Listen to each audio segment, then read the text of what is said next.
this team is out there trying to help Harlan pass, what was it, social studies or history or whatever it was?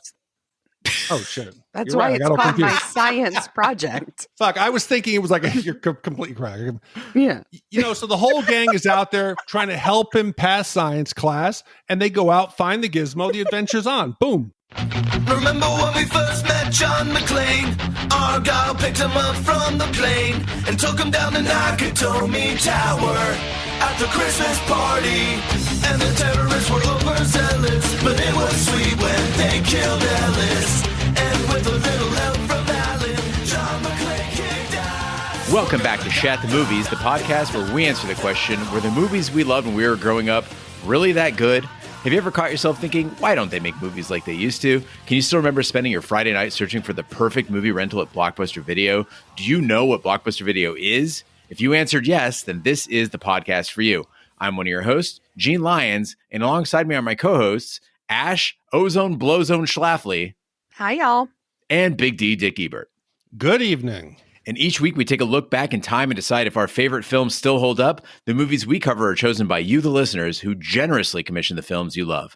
If you'd like to see all the movies we have covered, will cover, or want to choose one for yourself, please visit us at shatthemovies.com and have a look. At the end of each podcast, we'll provide you, the audience, with the number of wipes each movie would take to get off your respective butts. So thank you so much for listening. If you have not already, hit that subscribe button and share with a friend.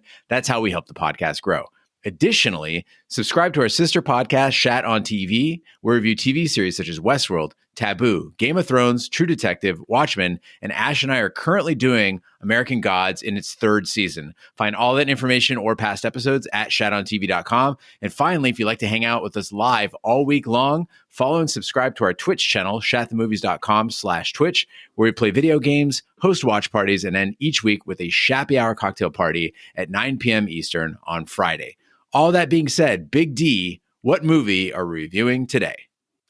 Gene, I am very excited. This is a very special day. Wow. It is so special that I pulled out the old Drake horn. I might even pull out some awards music because everyone out there, this is Shat the Movies' 200th movie review. We didn't think we'd make it to 6 movies, but somehow we've made it this long. It is a glorious day that's covered over 4 years of my life, thousands of hours down the drain, and a great time going back and watching the movies I grew up with that I thought were great, but really turned out not to be. So thank you all for joining us today on this special occasion where we go back to 1985 for Chris P. and review the 1985 My Science Project. Chris, I don't think Chris knew when he commissioned this movie what he was getting into. Chris, I feel like you just won the lottery, dude. You got to hit the 200th movie with My Science Project. Yes. Congratulations. Yes. And before we get into the movie, I just want to, I pulled up some stats that we could discuss as this is a milestone episode. So going back, I wanted to see who has done the most Shat. Who's the shattiest, okay? So we have had 12 guest hosts. King B has done 10 movies. Then we have Kerry Gross at 29. Ashley Schlafly, this is movie number 39. Woohoo. Roger Roper did 141. Gene Lyons did 180. And I have done 193. I've missed 7 episodes. So I've made it this far. But if we go back, who do we think has been the harshest Shat the Movies host? Roger Roper. Roger by far. That is correct. Roger Roper, with an average of his 141 movies, was 2.55. Right behind him was Kerry Gross with a 2.53. Now, on the other end of the spectrum, obviously our guests were the most agreeable to the movies because they didn't want to just rock the boat. Our 12 guests gave an average score of 2.04. But on the main host, the nicest of all of our hosts is Gene Lyons with a 2.13 average score. Wow. So I think Gene gets a bad rep. I get a really bad rep. People come at me all the time on Twitter shit. I think it's because I'm the most out there, interacting with people that they're like, we'll just fucking take it out on Gene. Or the fact that I just naturally sound condescending. And if you think I sound condescending, you should see me. I look even more condescending. Yeah. Totally agree. Or maybe it is that, you could like a movie, you give it a 2, but still you sound angry. And he doesn't sound angry. He sounds He sounds cynical. There's a difference. Gene has never sounded angry, but he can be cynical. But it doesn't surprise me at all because I think Gene is the most, that cynicism, I think lends itself to like the most balanced approach to movie reviewing. Like you're very balanced. You come in, you're the one of us that doesn't let the nostalgia glasses like totally interfere. Like you give the most honest review. So it makes sense that you'd be, the kindest. And Ash, I think a part of that is the fact that like as nihilists, we just understand that entertainment, the fact that it even exists is a miracle. So you're like, all right, like you're not hurting me, movie. Yeah. I'm not this movie, but other movies, you're not hurting me. I'm going to be kind to you. And you. That's why you never given a 5 wipe. Exactly. Well, and when this movie comes out, the day after this comes out, it's my 1-year anniversary with Shat. What? Yeah. So that's a really big movie. Yeah, it is. It means we can't call you a guest anymore? She'll always be, though, our female expert. Well, with that in mind, transitioning in, we've got a letter here from our wonderful commissioner who has made Big D so happy, Chris P. And Chris P wrote in again and he said, "Hey, Shat Crew, you guys did me proud with the review of The Final Countdown. One of my favorite movies growing up is My Science Project. Much like Big D, I'm a sucker for a time displacement movie. I must have seen this on rental back in the day at least a dozen times. I was in middle school when this came out, and I honestly thought this is what high school was going to be like. Auto shop, working on cool cars, girls. Boy, was I wrong. I recently rewatched the movie and I still remembered all the lines and it brought a wide smile to my face. To be honest, the movie did not age well and I feel the Shat score will be pretty rough on this one, but fuck it. I enjoyed it. I'm sure Big D will too. I can't wait to hear Gene and Ash's reaction to this 80s time travel Shat-tacular. Enjoy the movie, guys. Oh, and my predictive Shat score, 3.75. My personal score, 2.5. Sincerely, Chris P. Well, My Science Project is a 1985 teen science fiction comedy that followed on the heels of other teen sci-fi comedy films released the same year, such as Back to the Future, Real Genius, and Weird Science, though it did not perform as well as those films. My Science Project holds a rating of 11% on Rotten Tomatoes, and New York Times critic Stephen Holden wrote on August 10th, 1985, My Science Project is a cheerful teenage, this is back when they hyphenated teenage adventure film that in its snappier moments resembles a far less clever and less expensive Back to the Future.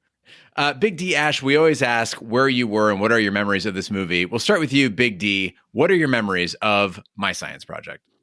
Okay, so I remember this period of time vividly, and I've discussed it before.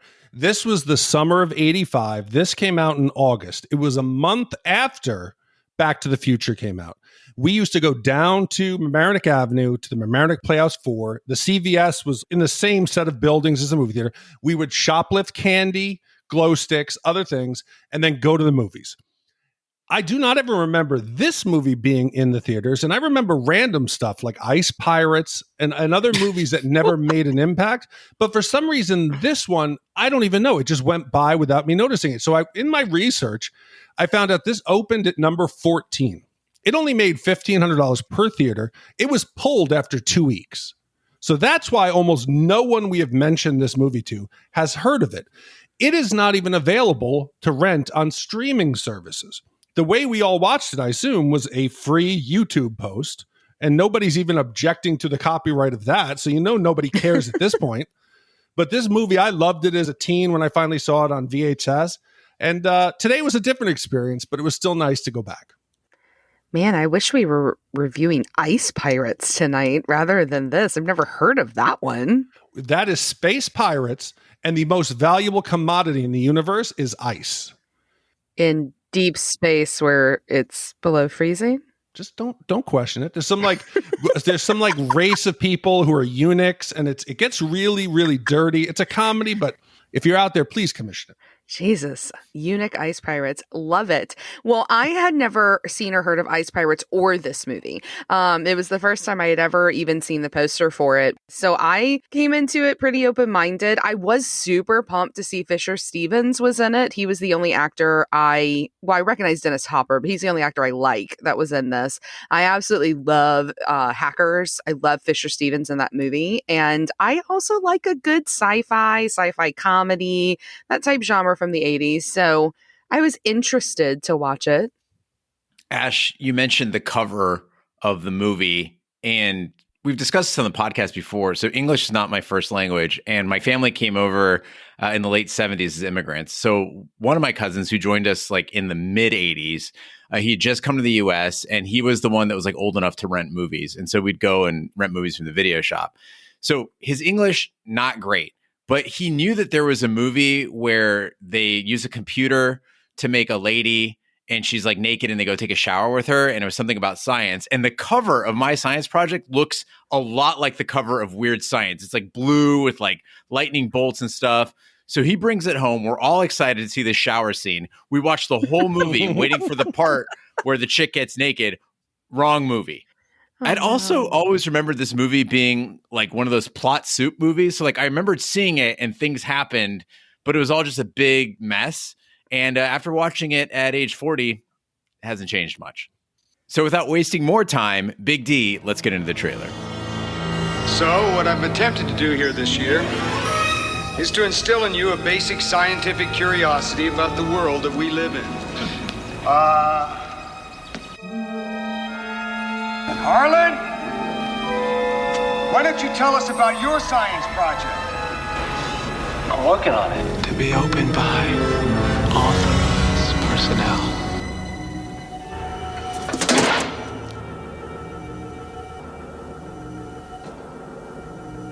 Hey, what's this piece of junk? I don't know. Found it out at old Dawson Field. I figured maybe I could shine it up and pass it off to my science project. I mean, it's some sort of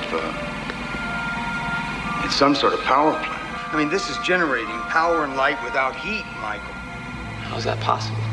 It's not possible. Well, now that sounds like we're dealing with a time-space warp. We went 2 hours into the future. What? So how's it work? Simple. You see, it's kind of like breaking through the barriers between time, space, and all dimensions.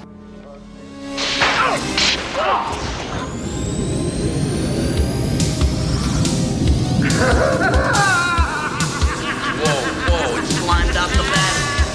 It's a time-space warp that's created by this gizmo that will warp something into our dimension, or we can travel through time and space.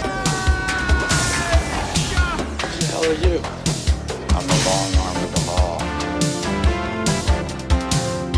If I'm gonna wind up in another dimension like Barbarino, I'm going in there packing. What's it say? Look, it's people from the past and the future, and we're all here together. This is like a crossroads of time and space. Yeah. Wow.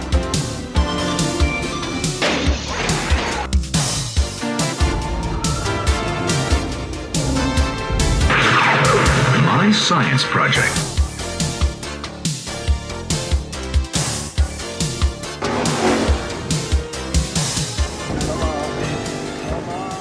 In 1985, high school senior Michael Harlan reluctantly searches for something to turn in for his science class project final. While on what his bookworm friend Ellie Sawyer thinks is a date, Michael breaks into a government aircraft boneyard. There, he finds a glowing plasma globe-like piece of scientific equipment and grabs it just as a military guard chases him away. Okay, so as this movie starts, I am cautiously optimistic. I think they're establishing the plot really quickly. The cast, even though I didn't remember them, they're strong, competent actors. And the beginning in the boneyard, it's got this Indiana Jones feel.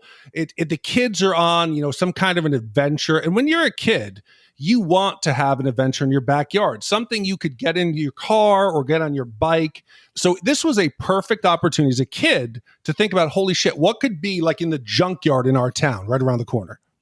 Big D, you're being very kind. Competent actors. Yes. This movie had the pacing and delivery of Troll 2.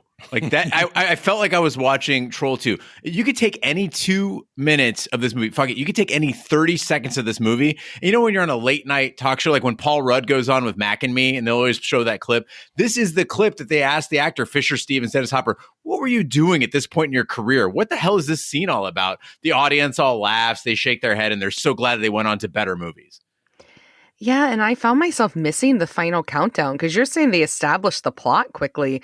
Like the final countdown gave us like a really structured way to enter into the plot that I called boring. I would have appreciated that because I was about 20 minutes into this movie and saying, what the hell is this movie really supposed to be? What is it about? And finding out the connection with Back to the Future and the fact that this was made and released very shortly before this movie came out, I think it was like the studio was like, okay, Zemeckis is doing some sort of time travel movie, so we've got to get some time travel movie. And so they got these budget actors other than Fisher Stevens, and that's what they wound up with, and it all just sucked. And they sent like spies over the set of Back to the Future. They couldn't hear the dialogue. They were just like, okay, there's a lot of flashing lights, and it looks like they're back in the 50s. They're like, okay, let's do that. Let's get some artifacts. Yeah, think about Marty's outfit in like Back to the Future and how iconic and cool it is, and his truck is so fucking cool. And like, all right, we got to do all that too. But when you go cheap, you get cheap. I mean, the costuming in this movie, it looked like student council level costuming. I was in student council surprise throughout school, and we'd always have those spirit days, and we just tell people, okay, what do people have in their closets? Like, there's nerd day, and we're going to have like trucker day. It basically felt like they asked the cast to bring their idea of a high school stereotype, just dress as that. We're not actually having a budget. So what you ended up with is 30 nerds. You had like a few greasers, some rock and roll dudes. I think some more nerds. There were probably more nerds per capita in this movie than any movie I've ever seen, including Revenge of the Nerds. I'm pretty sure Michael just went to Walmart, bought a Hanes white beefy tee, took like a Sharpie, like, this looks like motor grease, and went on set. Action. Yeah, and the dialogue kind of matches that, right? So we're introduced to this main character of Michael Harlan, who is nothing like Marty McFly, nowhere near a Marty McFly level of cool. And the only thing we learn about Michael Harlan, spoiler alert, is the dude really likes cars. Right? Yeah. They define everything about him. He builds them. He talks about girls through car metaphors, and that's really it. And they were saying the word car so many times. I rewound and watched the first 15 minutes. Just Michael's character says the word cars 36 times in the first 15 minutes of this movie. And that's a trend that kind of continues out. Each character is given this one thing. Like Ellie, she's a journalist and she's going to be a reporter. And so she talks about that. And you've got the nerdy guy who just talks about Ellie and being a nerd. And like, that's it. I know Empire Records, we talked about last week, that it gave us those 90s stereotypes. And this is the same thing. But these stereotypes are defined by like one personality trait. And I would take angsty Deb, who annoyed the shit out of me last week, any day over Harlan and his cars. I was so relieved when you guys covered Clueless and appreciated what a masterpiece that movie is. And, you know, Clueless did this amazing thing in the 90s where it is this zeitgeist of the 90s. If you'd never experienced the 90s and knew nothing about them, you could watch Clueless and get an idea of what high school life was like in the 90s, what the different cliques were. You know, you had your Iranians and you had your goths, or I happen to be both. They don't do this in My Science Project. My Science Project makes no effort to define what these kids are, what they're about, other than cars, journalism, library. Well, as the only member of the team who's actually been in a major motion picture, I can tell from my experience on set of Class of Nukem High, that was a B-level schlock where they just told us, hey, come dressed as you were and just play a stereotype. This, I think you guys are shortchanging it. I think it's a higher quality production value than you would have expected. Yes, it's not Back to the Future, but come on, it's not that bad. Yeah. And speaking of people repeating themselves over and over again, poor Harlan, every chick he encounters, he's like, why don't you wine and dine me? I don't fucking get this whining and dining thing. Like, I don't know. And I'm talking about in real life, not just this movie. I don't know how eating became the preferred way to romance a person. And I don't know if this is still the case because I don't think I ever really engaged in it. I don't know if this is an 80s and 90s bubble and we've advanced beyond that. But you're teenagers. You've got a car. You've got money. And what you want to do is go sit at a table and watch another person consume food while you're trying to have a conversation. Like, going to the movies, I get that. You know, you snuggle up in the dark. You discuss the movie afterward while you go on a nice long walk. Going to the drive-in, I definitely get. Hiking is cool. Sparring is sexy. But they're complaining about the shit Michael does. The shit he does is cool. Yeah. He goes to car shows. He goes to races. That sounds way more exciting than whining and dining. Hell yeah. Yeah, I mean, I'd much rather go to a abandoned military boneyard than go sit at a Chili's for sure. No, I'm right there with you. But Michael, it's not just the problem that he doesn't wine and dine. It's also like his whole perspective on women, because the height of romance that we get out of him, the height of him having any depth of character is when he asks, why can't girls just be like cars? You just put gas in them and they go. No, I mean, come on, y'all. You're completely wrong. There is a depth to his character. Later on, he admits people are right. I understand cars better than people. He's developed throughout the movie. He realizes his shortcomings interacting with other human beings. Come on, Michael. He's so focused on his dream. He's like Marty with the guitar. Oh my God. And if you really think about the masterful illusion here, it's that the hat represents the cloud over his brain of how to understand people. And as the hat disappears from the scenes, you see in the later scenes, he doesn't have a hat because his mind is open to the rest of the world, Ash. Exactly. Yeah, no, I'm sorry. Y'all are thinking way more about this film than the fucking writers did, because the writers got high in a room and just kind of picked words out the dictionary and wrote this film around it. Like that's what I think it is. Like, because even the choices, like, so he goes to the boneyard, right? Which is fine. It looked that was actually a really cool set piece. It looked pretty spooky. It looked pretty nice.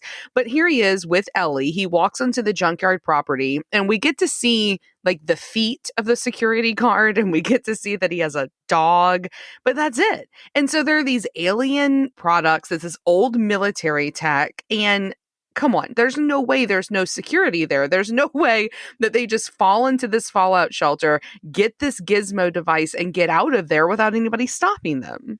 Yeah, I think the idea is that basically this is like an abandoned facility except for one guard. Like the idea being like they show you the sign is like falling apart, like nobody's around, right? But you got this one guard. But then I'm curious, like, why is this guard like fully uniformed? He's got like the beret, the blouse, trousers into his boots. It should have just been like some like fat old scummy guy, you know, not they really straddled that line there. It was like a fat old scummy guy in a beret. Mm-hmm. Yeah, but if you go back and it looked like Paul Blart. It did. It looked like the fat pilot in The Mummy. You know, this is an outpost that this guy has been cursed to sit at this place all day, listen to the radio, and it's not like a real job. But this is my biggest regret. When I went out to Arizona and visited Roger and Gene and Carrie, I did not make it to the boneyard. I want to go there so bad. Let's go. Oh, 100%. Once I get my vaccination, boom.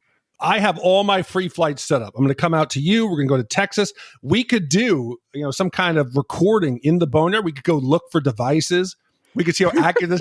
You and I could sneak under the fence. This would be great. Ashley could like document it, write an article. It would be fantastic. But because journalism. It's big J journalism. But one of the problems here is that in every movie we've been talking about recently, Ashley's like, oh, nuclear fallout. Nobody takes it serious. Nuclear bomb going off. Nobody takes it serious. We expect that nuclear fear of annihilation in the 80s was big time. Radioactivity. People knew what it was. The signs are everywhere, right? Not a single person raises the danger of a glowing blue orb that's found in a military installation. I would have expected one kid to be like, fuck no, I'm not touching that thing. It's going to give me cancer. Don't put that in my car. No, get that thing away from me. But nobody in this movie has a problem. They're all like, yeah, let's touch it. Let's clean it. Let's plug it in. I would have expected somebody to just run away. I mean, that rings true to me. Like in the 80s, we were all obsessed with science and tech. That's why all these movies are out there. That's why you had Back to the Future. That's why you had My Science Project. If you would have shown me a glowing orb in 85, I would have been like, cool, I'm taking it home. I'm going to play with it. Of course you would. Yeah. Well, the next day, Michael unwittingly activates the device. His friend, Vince Littell, played by Fisher Stevens, tries to talk him out of attaching the device to an automotive battery, whereupon the device emits a swirl of colorful energy that manifests into an ancient Greek vase as the battery melts. The two leave the auto shop for their next class, but soon realize they inexplicably lost 2 hours of time and missed their final science exam. So at this point in the movie, we see Ellie trying to get the attention of Harlan. She's got a little bit of a crush on him. And she does that by sabotaging her own car. She like just basically disconnects the distributor cap. And I don't know if you guys have ever played a video game that won't let your character like step over a curve. Like you're a ninja or you're like a super soldier, but there's a curb that's 6 inches high and you're not allowed to step over it because that's the way the game is. And instead, you got to go down some hallway and fight like 300 dudes or work your way through some absurd maze that you got to figure out that takes hours. That is this movie. Ellie, her car is stuck and there's a line of cars behind her. And instead of just going around her, all these nerds and rockers in their Jeeps are honking and yelling. They're tossing beer cans. And I'm like, why the fuck don't they just drive around her? And then you see Michael pull up. He drives right by everyone and pulls up alongside her, which simultaneously proves you could have driven around her the whole time and also blocks everyone else's ability to do so while they have a 10-minute conversation. Yeah, I'm so glad that you pointed this out because I had this in my notes and felt like I was complaining too much, so hadn't put it in here because I was yelling to the screen going, why don't you just drive around her? And then Michael becomes the asshole for just stopping there. But I thought about it, thinking about the storyboarding, you had to have somebody in the room who's like, well, how are we going to get introduced to the bullies properly in this film? Well, they need to throw beer cans at the nerd that's in love with Ellie parked behind her. And that's what we get, right? And the only thing that was good about this scene was the fact of how long it took her as she's leaning across both sides of the car to roll down the window because it's not automatic windows yet. She's still having to manually roll down the window and then manually roll down the other window. And the physical comedy of that was funny, but just ridiculous. Okay, so I think at 200 movies, I think we can start to assert some kind of expertise here. We've watched enough movies. So in the 80s, there's a set of character tropes that you have to have. And when they were making this movie, I think they made the mistake of throwing too many in that they didn't need that ended up bloating the beginning of the movie and hurting where it eventually goes. We don't need the 3 bullies. Why were they there? They were not needed. Why did Ellie have to be an ugly duckling nerd who's seeking a date? Okay, and then let's make it more complex by having a jealous nerd who loves her. Why is the whole girlfriend dumping Harlan a thing? Why is the dad's backstory running off and getting married to a cosmetic rep? The movie would have benefited from streamlining the plot. We're going to rewrite it. Harlan, he's got a smart girlfriend who likes the guy who works on his car. Vince is the sidekick from Brooklyn, and they have a nerdy friend named Sherman. Boom. We just saved 25 minutes in the beginning of the movie. Now we can focus on this team is out there trying to help Harlan pass, what was it, social studies or history or whatever it was. Oh, shit. That's why it's called my science project. Fuck, I was thinking it was you're completely correct. Yeah. So the whole gang is out there trying to help him pass science class, and they go out, find the gizmo, the adventure's on. Boom. No, you're absolutely right, Big D. This movie is a time-space warp in itself because at any point in the movie, you could walk away, get a snack, go to the bathroom, come back 10 minutes later, and they're still doing the same thing. Everything gets dragged out because there's so much bloat from these subplots that they don't leave time for interesting things to happen. And Big D, you talked about everybody trying to help Harlan with his science project to pass science class. I don't think Harlan actually needed help. Harlan was on the right track. This is Bob's fault. This is Dennis Hopper's fault. He's the science teacher in this, right? So the idea of a science project is to either do an experiment or construct a model that demonstrates an understanding of a scientific principle, right?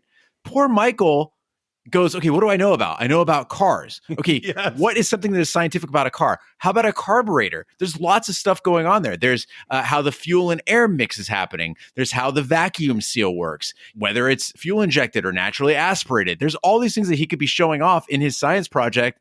And that would be an A in my book if I were the science teacher for a high school senior to be able to explain that and show me that. Instead, what does Bob do? Oh no, Michael, you're better than that. You're smarter than that. Go find me something more complicated than a carburetor, which 90% of high school kids don't even understand. And so Michael has to go find something fucking outrageous to put on display and explain it. And that's why he ends up in the boneyard. This whole mess could have been avoided if Bob just said, you know what, that's a really fucking good idea, Michael. Just do it.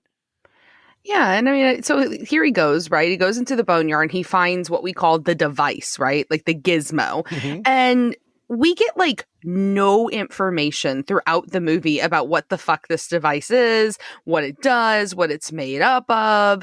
It just looks like the filmmakers were like, okay, we're going to build this really cool thing. But then they ran out of money.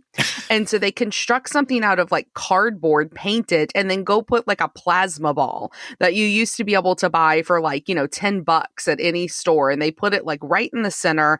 And then that's it. That's the gizmo. Because the functionality of this thing, like when he flips the pieces out and then they glow, like it makes no sense how this thing works together. And I kept waiting for this to be the moment that Michael's character made sense. Like he was going to become like some incredible like machinist, and he was going to understand it on some deep level because he understood cars, or that Ellie was gonna, become and provide some sort of context as a scientist, not just a journalist. But none of that ever happens. I got it. I picked it all up. I was like, Bob, I got it real quick. So what I'm assuming is in the beginning, we see the alien craft. And the center part of the alien craft is like the globe. You get like the Tesla effect with the lights coming out. So when they said destroy it, I'm imagining that this is the fuel cell that drives the ship. It also acts as something that can, like in Event Horizon, it can bend space and create some kind of tunnel that the people can travel from point A to point B. So I think this is the drive that feeds the engine, allows them to jump around the galaxy, and they couldn't destroy it out of fear that it would blow up and end the world. But that raises the other question. Bob says this is a power source. It creates light and energy, but no heat. If that's the case, why do they have to keep plugging it into things? It's not an energy source. It's a draw. But at either way, I believe this is the component that drove the spaceship. I feel like Big D is writing the Silmarillion to my science project's Lord of the Rings, right? He's like, allow me to provide you the supplementary text that makes all the rest of this movie make sense. That if you don't read, you won't enjoy it all. I mean, it's ridiculous. No, you should be able to understand a movie on face value. And this is a movie that just just up to this point, it just made no sense. Okay. I think it's because you're a young'un, Ash. Do you know back in 85, you couldn't even get these plasma globes at Spencer's yet? Spencer's Gift didn't have them. Hot Topics, they didn't exist. They were actually the mysterious alien technology because nobody had seen them. Yeah, you had to break into a boneyard and steal it from a basement. And I don't know what Hot Topic you were going to that sold a plasma globe. Oh, come on. Don't the Hot Topics have like black lights and like all the stuff for sitting in your dorm room and smoking pot? No, I think that's Spencer's. Hot Topic's more like suburban goth. And like chokers? I guess not anymore, though. It's not anymore. No. I mean, I haven't been in Hot Topic in a really long time, but definitely no plasma globes. It's all Pikachus and Yodas and shit now. Yeah. After more strange occurrences with the machine, Michael takes the device to his science teacher, Dr. Roberts, played by Dennis Hopper. While bathing in the cosmic energy of the gizmo and contemplating the wonders of the universe, Roberts suddenly disappears, leaving behind his peace symbol medallion. Michael is unable to disconnect the machine from the outlet and decides his only solution is to destroy the power lines leading to town. So Michael and Vince obtain dynamite and race to outrun a wave of energy before it reaches the local power plant. They blow up a tower, stopping the wave and causing a blackout, but upon returning to town are arrested for Dr. Roberts' disappearance. Okay, so in every movie that we see from the, well, let's just say especially the ones recently, the characters, when they're presented with something mysterious, whether it's a phenomena, some kind of technology, but Final Countdown, we have the blue vortex. Bob doesn't pull any of that shit. Bob immediately, I know what it is. I know what it does. I'm going to turn it on. I'm not going to get you to stop me from running it. I'm going to feel the power. I'm going to become like omnipresent. I'm going to become this godlike character who can feel the power and see the origins of the universe. For that moment, I was like, holy shit. I said, I know what's going to happen. Bob is going to go back in time and we're going to see him at the end of the movie. Like he has lived like 15 years in primal times and he's going to be a warrior. And then I realized that was Jumanji and I was completely off base. Well, I just appreciate the description here, Gene, because I didn't know what was going on, but now I know that he was bathing in the cosmic energy of the gizmo and contemplating the wonders of the universe, because I didn't get that. What I got was Dennis Hopper looking like he was crazy. And what I love about the movie's solution to the Dennis Hopper problem is they're like, you know what, he's disappeared, so let's go steal some dynamite and blow up the power grid. Now, Ash, I got to ask you, have you ever seen Easywriter? I haven't. Okay, if you'd seen Easywriter, this makes all the sense in the world. So Dennis Hopper's in Easywriter, and he plays a character named Billy. And what he and Peter Fonda do is they ride motorcycles all around the country. There's an amazing scene where they get their hands on LSD and they go trip in a cemetery in New Orleans. And they're just losing their shit. I think it's Lafayette #2 that they're in. But he is playing a continuation of his character from Easywriter. I mean, I don't have this on any official word, but I cannot see it any other way. And he is fully fucking committed to this character. Like, Dennis Hopper does not give a fuck whether it's Waterworld or My Science Project. If you want him to get out there, he will get out there. And every scene he does is a meme, whether he's using an inhalant to get high or bathing in a cosmic glow. I just really appreciate this guy. Ash, you mentioned dynamite. Everybody in this movie is a normal high school student. 45 minutes later, they are full-blown domestic terrorists. No one, not one of them says, hey guys, it's a bad idea to steal dynamite from my dad and blow up the power grid. This is the fastest radicalization I've ever seen in film history. This is like an 18-year-old lonely girl in London going onto an ISIS site, and boom, 5 minutes later, she's on a plane to Syria. I don't know how this happened, and no one has a problem with it. No, and there's no consequences for it, like, at all in the movie. They suffer none. I mean, I know the cops take them in for questioning, but at the end, everything's just, fine. And I have to say, like, after suffering a week of blackouts here and not having electricity, I was really angry at this part of this movie. I was like, no, don't blow up the power grid. Like, these people are going to be without electricity. No. And having suffered through that here, I would rather suffer through a time-space continuum fuck up any day over not having electricity. The voice of reason probably should have been Ellie. Yeah. She's the nerd. She's a journalist. She seems to have her head on her shoulders pretty well. She is wasted potential in this movie. You can tell that they were looking around the writing room like, all right, who wants to write all of Vince's lines? All right, who's going to write Bob? All right, who wants Michael Harlan? Ellie? Anybody? Anybody want to write Ellie? No, nobody wants to write Ellie's character. She's supposed to be a journalist. They're in the car. They have just stolen government property that is glowing ominously in the back seat. And during the entire 15-minute car ride, she doesn't ask a single question about the gizmo in the back seat. She says, Michael, what is that thing? What do you think it does? Where did you find it? Why is it glowing? None of those things. And then later in the movie, they're like, fuck, what do we do with Ellie now? I don't know. Let's just have her pass out on the ground for the next 20 minutes instead of being a part of this adventure. They literally could have edited this woman out of the movie and nobody would know. I just figured it out, right?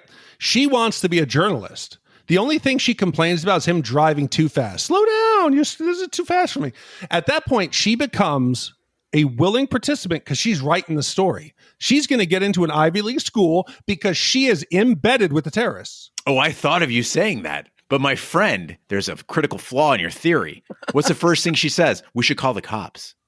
No good journalist would say we should call the cops. Oh, but that's plausible deniability. When they go to trial, they're going to say, did anyone say call the police? And they're all going to say Ellie did. Boom, she's free. She had to say that, knowing they would say no. Again, giving it so much more credit than it's worth. And I know, Big D, you already mentioned the weird subplots, but the weirdest one for me is the one that's continued out through this part of the film, which is this marrying of the dad to the cosmetics agent. I mean, it was just so strange and had absolutely no connection at all. Like, I was expecting maybe the stepmom was going to come around at the end and like save the day or something like that. Like, she was going to be the reason that they got released from the cops, but that didn't happen. It just kind of dies on the vine like every other weird subplot in this film. Yeah, they could have made her the alien coming back to retrieve the gizmo, right? Just pops up out of nowhere. But Big D, speaking to your whole like subplot bloat and extra characters there too, they weren't just satisfied having the stepmom be in there, which is kind of fun and weird in itself. No, she has to also be I fucking Michael in every scene to add yet another wrinkle to the movie. Exactly. Well, Michael asks Ellie to retrieve the device, hoping to prove his innocence by showing it to the police. But Ellie runs into Sherman, an obnoxious nerd who hooks the gizmo up to the outlet again, creating a massive time warp over the school and causing a blackout that allows Vince and Michael to escape the police. They find the school consumed in a vortex of space-time as objects and people from the past and future manifest around them. So our young terrorists are not done. They've been caught. This might be time to tell the police what's up. Hey, we found an object that might end the universe. Did they do that? Nope. Do we want to save the world? Fuck no. They doubled down. Let's assault the cops. Let's flee the station. Let's encourage Ellie to go steal evidence that would exonerate us. I'm half expecting that somehow Vince is going to pull a gun, get that shotgun out of the car, and actually shoot a cop. At this point, I would not be surprised.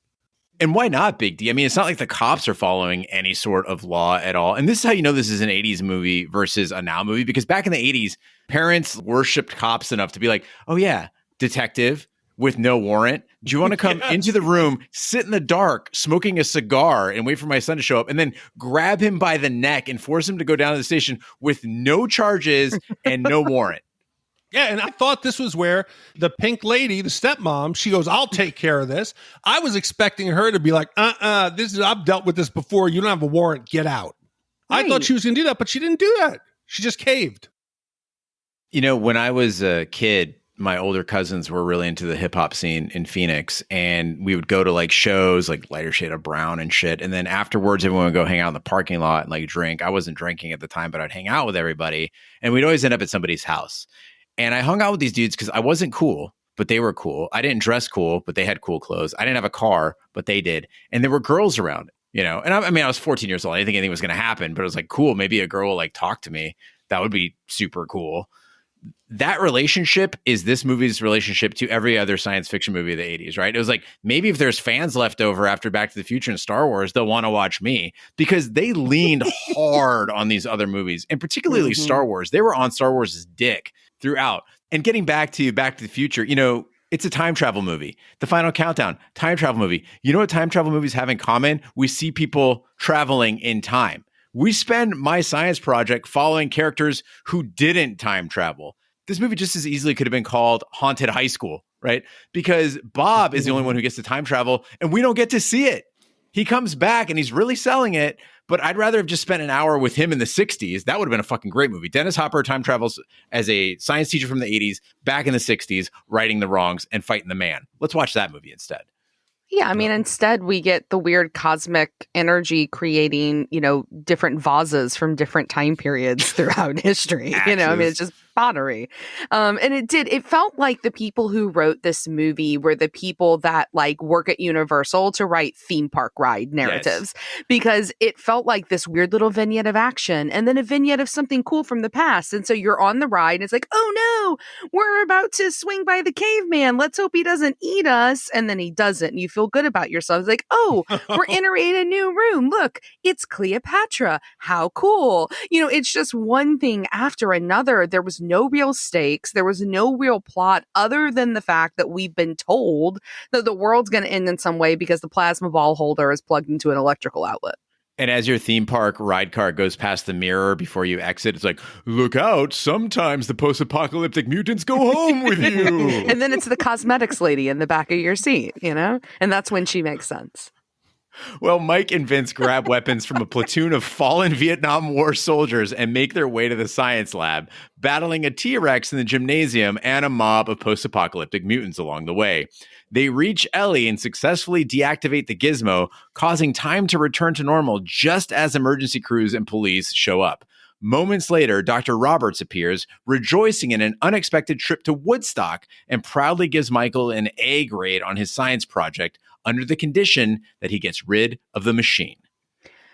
Okay, so this movie made me feel very little, but I felt a lot of anger at the end of this film because this T-Rex comes back, well, through the portal, I guess not back, but comes through this portal. It's just minding its business, walking around in the Cretaceous period, walks into a high school gymnasium, and what do these three assholes do?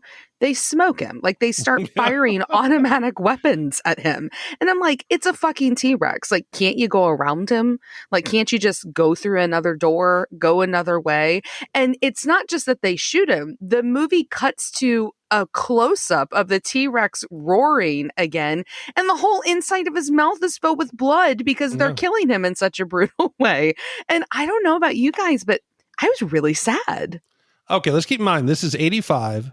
Jurassic Park comes out 8 years later. So I'm like, all right, technology has changed. But they made the T-Rex. The T-Rex was like, roar! It sounded like a bear or a lion. I feel like at this time, we didn't know anything about T-Rexes. Go back and watch it, people. This is on YouTube. You'll find the link below. This looks like claymation. It is so bad. I didn't think it looked that bad. I just felt it was morally reprehensible. Like Ash said, you brought back a living dinosaur. This in itself, I mean, talk about an A on your science project. You brought back a living T-Rex. This would be a wonder of the world, the most important scientific discovery in decades, perhaps centuries, and then you just fucking blow a hole in it. Yep. Not only did they bring back a T-Rex, they brought back a downed pilot who is now running around the town and like a squad of Viet Cong soldiers. Am I led to believe, because they didn't kill him, are these guys wandering around town like now going to sabotage the police? Or are these guys going to take the fall for blowing up the power grid? I think that what we're led to believe is that all the effects were reversed and so all the stuff disappeared. But I'm wondering if it wasn't like a time bubble, right? Because the EMTs and stuff, they don't seem to think anything's really weird. And also it took them forever to arrive. Like emergency services took 20, 30 minutes to arrive. I'm thinking what we're supposed to believe, now I'm doing the big D thing, is that there was a time bubble in which time passed differently inside of it than outside. But you remember when the first time in the shop, when they leave the room, the axe is still there. Yeah. I think, and the EMTs make a comment like, you heard what?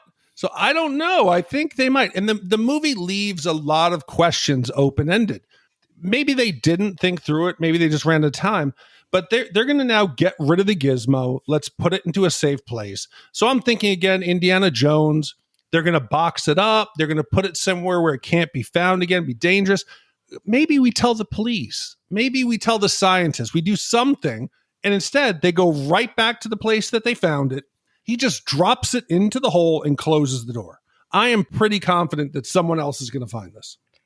Yeah, I mean, you mentioned Jumanji earlier. Like, this reminds me of the end of Jumanji. Instead of destroying the game, Robin Williams as a kid, packs it up with some chains and drops it in the water. And so a couple of kids in South Africa find it eventually. And I think the same thing here. Eventually, somebody's going to find this thing.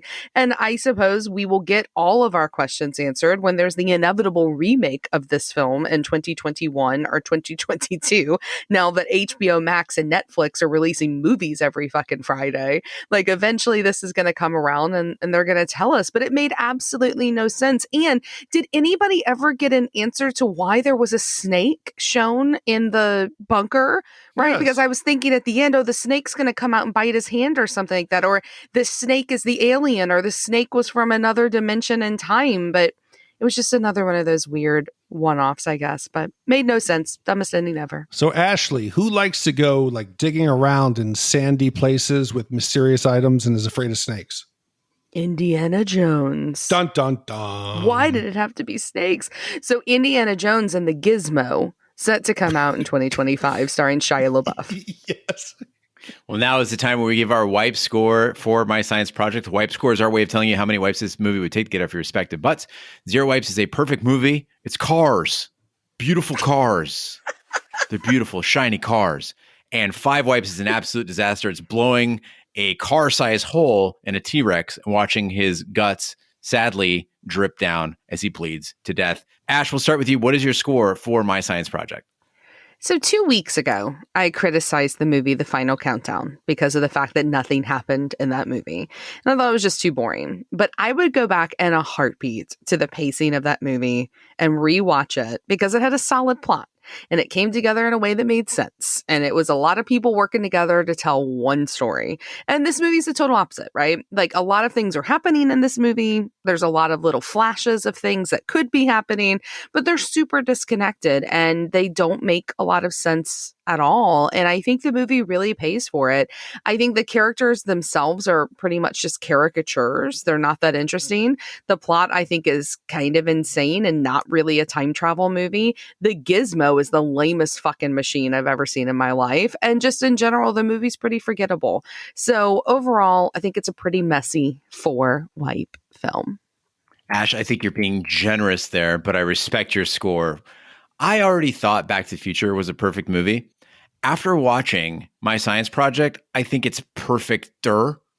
like it's basically the same setup, right? You got kind of like a fun dude who's sort of a dropout-y sort of guy.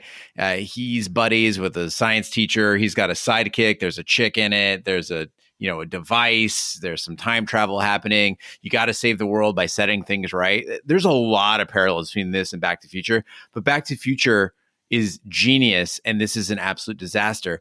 What it is a cautionary tale, and kind of makes me think that in some time space warp world, this is what Back to the Future could have been if everything had gone wrong. So for me, this is 4.5 wipes, the lowest score I've ever given.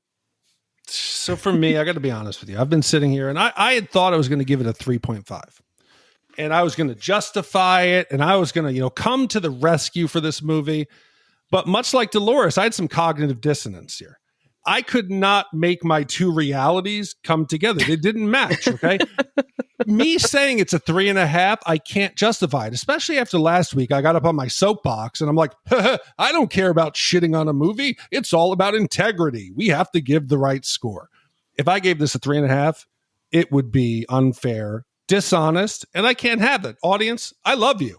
We're like family, and family doesn't lie to each other. You're in the circle of trust here. Okay, we're in the trust tree. And if I said to you it's a 3.5 and somebody went out and watched this whole movie, I would feel guilty. So I have to give it. It's a 4. And it is wasted potential. Please, somebody go back and revisit this. Today with technology, you could make this movie great, and it probably wouldn't cost you a lot. And it would be a lot of fun because I wanted to love this. And for the first 2/3, I did. And then at the end, I was like, why? And we can all be thankful, though. It's at least under an hour and a half. So that's an hour and 34 minutes. That's probably all the credits and all that. Yeah, the credits with the custom theme song for My Science Project. Yes. That's where the money went. Yeah. So 4. Yeah, Big D, I think you're right on that wasted potential thing. Could you imagine if they did this movie, but in the style of Tremors? It could be so much fun. Yeah. Make it dark. And then also maybe we go back, and some people who had gone back in time, they were actually in the beginning of the movie and we didn't see them. Whoa. Like the snake. Maybe. The Gila monster. Exactly. Yeah. All right. Well, with 4 wipes from Big D, 4 wipes from Ash, and 4.5 wipes from me, that gives My Science Project a wipe score average of 4.16 repeating wipes. Wow, Gene. It is our 200th movie. And with a score of 4.166 repeating, that doesn't even put this into the bottom 3 movies that we have. That will now put this in the 181 spot with Backdraft, Time Cop, Westworld the movie. It's a little better than Independence Day and Mac and Me, and it's a little worse than Gleaming the Cube and Arachnophobia. So not even this dumpster fire could make it to the bottom with In the Mouth of Madness, Speed 2, or Willow. So those movies should feel safe. I enjoy Independence Day so much more than this movie. I was going to say Time Cop actually got time travel better than this movie did. I think you guys are being way too kind. Yeah, they actually did time. Boo. The system did not work on this. You've only got yourselves to blame, Ash. 4.5 scares me. It does. I'm afraid of it. I mean, I've given my 1.5 wipe, which was hella deserving, but I don't know. This movie sucked. I'm sorry, Chris P. But Chris P, he gave us a low bar here. He predicted 3.25. 4.16 is not too far off from that. So I think his system of ranking our system works, but I'm not quite so sure that our system worked as well this week. All right, enough from us. Let's hear from the listeners. Big D, we have a couple emails and voicemail for the week. So yeah, this is our 200th episode. And like Ash with her Unsolved Mysteries, I like shows that come to a resolution. And we've had a mystery here at Shat The Movies for quite a long time.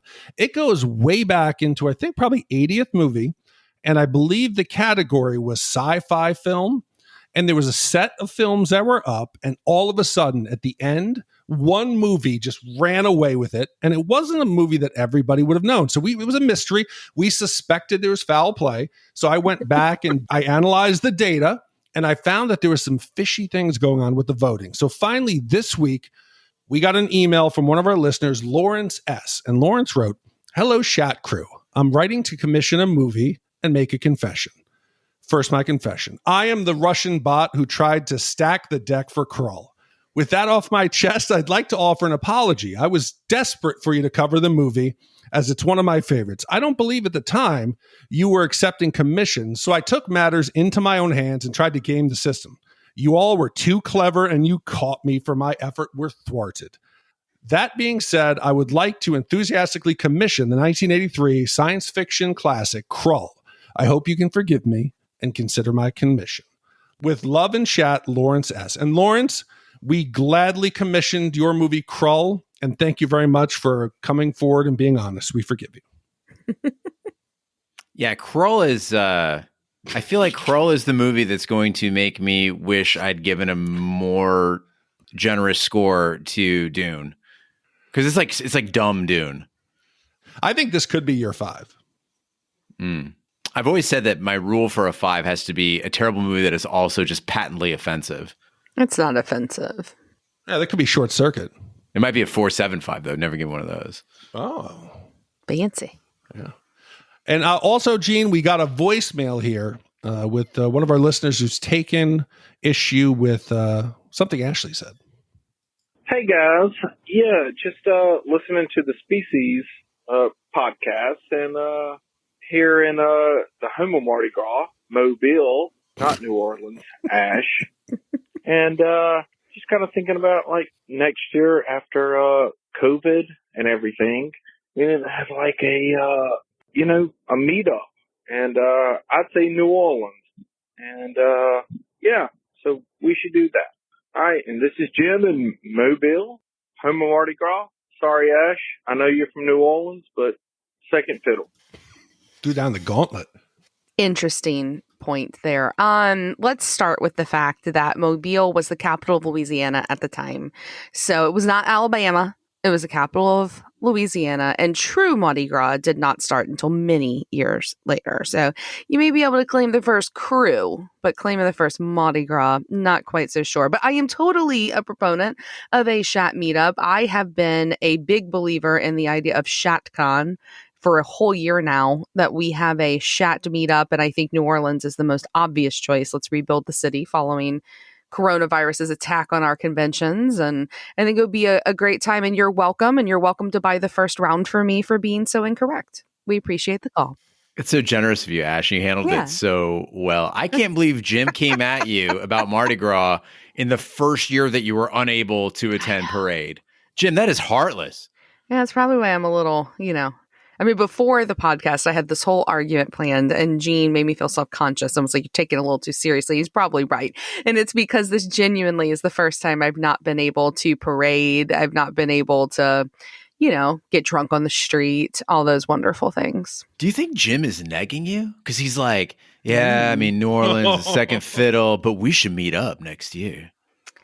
Hey, it obviously fucking worked, because I'm like, Jim, come meet me in New Orleans at ChatCon and buy me a drink. So congratulations, Jim. If that was not your intent, you will be having drinks with me now. So nice. Thanks. Bring your flair, you smooth motherfucker. Big D, what do we have coming up next week? Gene, next week we have a movie that is very memorable, I think, to most kids who grew up in the 80s. It had everything you loved. Fast cars, hot, easy, loose women, people in disguises, Sammy Davis Jr. playing a priest. It was bonkers.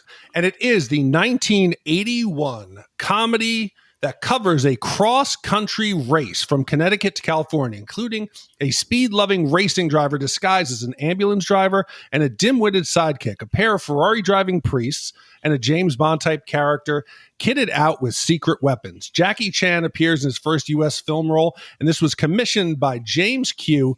and it is fucking balls to the wall. Only 80s could make this movie. And if you grew up in the 80s, you know what this is. Oh, I forgot Burt Reynolds' mustache, another 80s icon. If you guys think I'm a true social justice warrior, I mean, I don't take offense to that. That's cool. But if you want to see Gene's like offensive shit should be allowed to slide side come out, catch this podcast, because I'm a huge fan of this movie and it is offensive as fuck. Yes. Like, oh no, I'm so nervous because I've never seen it before. Oh, they take shots at the Saudis. They take shots at women in particular are just, I mean, it's the Blazing Saddles of cross-country movies. I don't know. I want to go back and see it because I remember the two female characters. They were strong, intelligent women who used their sexuality to manipulate the cops. I don't think they were the victims. Oh, that nurse. Yeah, the nurse they sedate. Yes, okay, yeah, I mean, already this sounds terrible, guys. As the resident female expert on this podcast, I'll prepare to be, categorically offended. It's going to be a good one.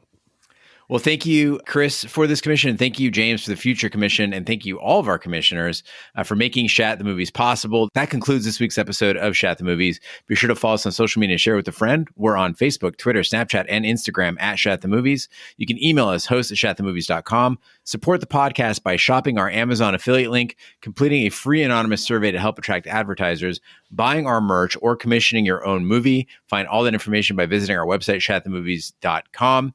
And guys, if you haven't checked the Shat store yet, there's nothing new in there, but I forgot how much cool shit we had. We got King Bee Adventure Club mugs. Mm-hmm. We got Young Big D t-shirts. We got Super Gene Lion Social Justice Warrior stickers. We have no Ash merch. I got to get to work on that. I'm not good at merch, guys. Someone come up with the Ash. What do you want your thing to be? My thing. You want to be on a magnet, a mug, a notebook, Ash's notes. I might definitely be a notebook. I'll be a mug. I want to be a mug. I want to drink out of my own mug. What if it was a cocktail mixer? I'm sorry. Was that your Southern moment there? That was my Southern moment. I mean, I'll be a whatever. I'll be a magnet. I just want to be included. We'll come up with something. So yeah, go check all that out at shatthemovies.com. You can also check out our sister podcast, Shat on TV, where we review TV series such as Lovecraft Country, Westworld, True Detective, Taboo, American Gods, Game of Thrones, and Watchmen. Find all that information on our website, shatontv.com. We are everywhere fine podcasts can be found, including iTunes, Google Play, Stitcher, and YouTube. Be sure to subscribe, and if you stop by iTunes, please leave a 5-star review. That helps the podcast grow. On behalf of my co-host, Ash Lafley, Big D, Dick Ebert, I'm Gene Lyons. Be sure to join us next week for the following movie. This is the story of an average guy and a beautiful girl. Hi. Don't tell me your name. I'll just call you Beauty. You must be a sensitive person. I bet you're a fan of Rod McEwen's. I try to be. And his best friend. I am Captain Chaos. Been a cop long? And a family doctor.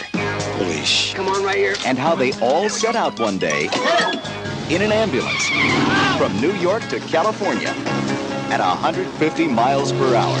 California, here we come. But they aren't the only ones. Because this is the Cannonball Run, America's illegal Grand Prix. And it doesn't matter how you get there. It's who gets there first. Burt Reynolds is the defending champion. On his team, Farrah Fawcett. Are you one of those volleyballers? Cannonballs. Dom DeLuise, and Jack Elam. And here comes the competition. Well, yeah, hurry up, you little... Dean Martin. We happen to be in a race. Sammy Davis Jr. You, Shorty. Where'd you get all that jewelry? Take a left. Mel Tillis and Terry Bradshaw. Jackie Chan. And Roger Moore as himself. I'm Roger Moore. Roger Moore. All of them. Reckless. We're in kind of a hurry, so if you could just bless it and then we'll be... Unscrupulous. Oh, I gotta bless her. Oh, I'm sorry, Father. She's a Zen Buddhist. Desperate characters. Ready, fire! By land. By sea. By air. They'll do anything. Drive anything. Say anything. It's hard to understand you. When I called you, I was doing 140 miles an hour. and stop at nothing. Normally I drive right around the speed limit. We all make mistakes, miss. But 160? To win the Cannonball Run. Yeah, we're looking good. Come on, faster! Cannonball Run. The only movie to get over 200 tickets before it even opens.